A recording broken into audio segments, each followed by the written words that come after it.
Brilliant. We're here back at the King's Court MMA.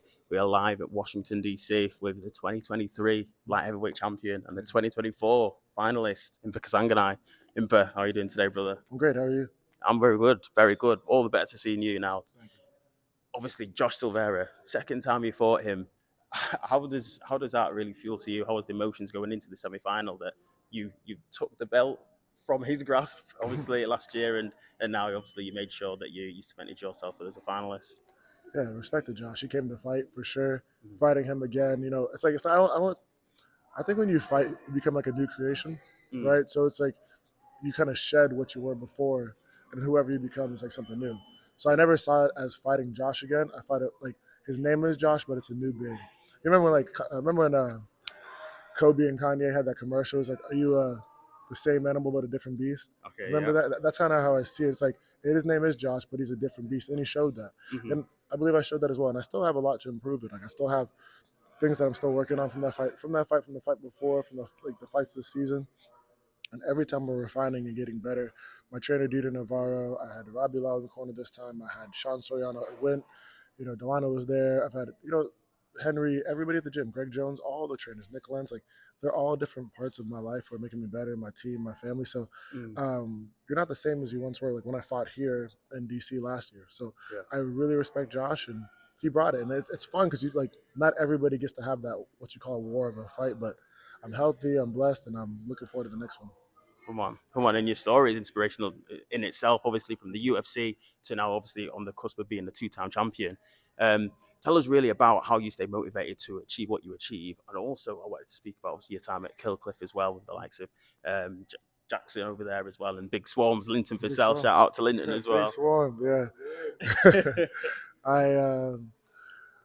So repeat that question one more time. What was part? Yeah, so the first part was just about how you get motivated to continue to do what you're doing. Yeah, so for me, it's discipline over motivation first. It's like be disciplined to do it. I love what I get to do. So I'm going to do something, anything, my goal is to be the best out of it.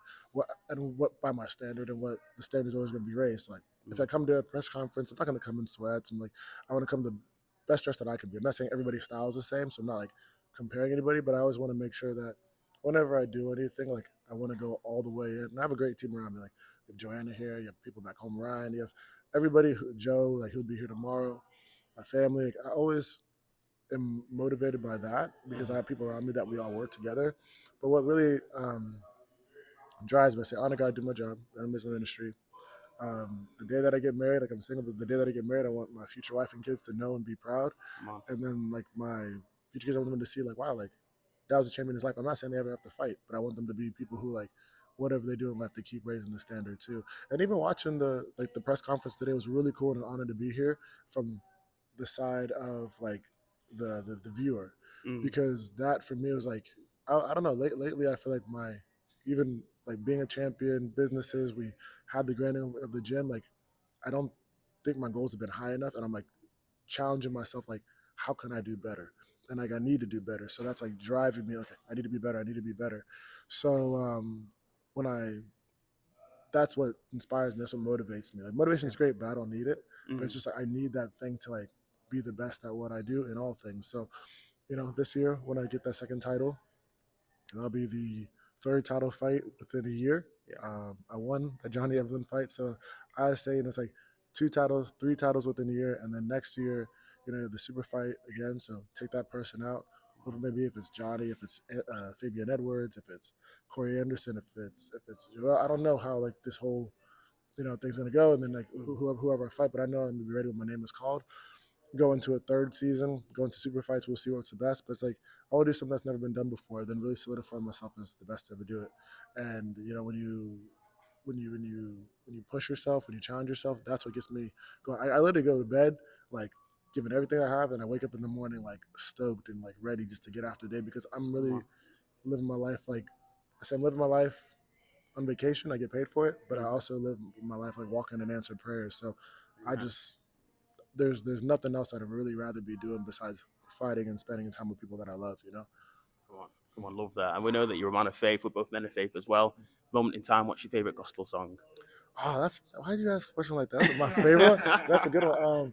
For the season. For the season. You know?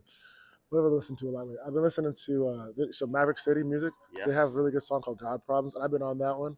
But then I also went to Elevation Church, Elevation Worship, and they have like they're more contemporary, but they've had God is not against me, great is, and that's like a really song that's just about like how far God's brought you, and like you. It's saying like He's brought you a long way. He never forgot about you, and that's always been something that's on my mind. Then like my walkout song is "Goodness of God," so that's always consistent. Great but song. I'll say "God Problems" has definitely been the song, and the song "Great Is" and "God Is Not Against Me" have been like the close 2 and 3.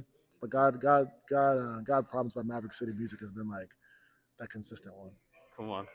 Impa, great to speak to you, man. I appreciate you taking the Thank you for time. having me. Shout out to obviously all your fans in the UK, all your fans back home in the Congo as well. You know it. We're Nigerians as well, Oh, yeah? sort of thing. My So people, I like that. I like that. That's awesome. I love that. indeed, all the best, obviously, for this year, and yeah, we look to see you lifting that third title. Yes, sir. Appreciate you receiving it. Thank you Thanks, so brother. much. Take care.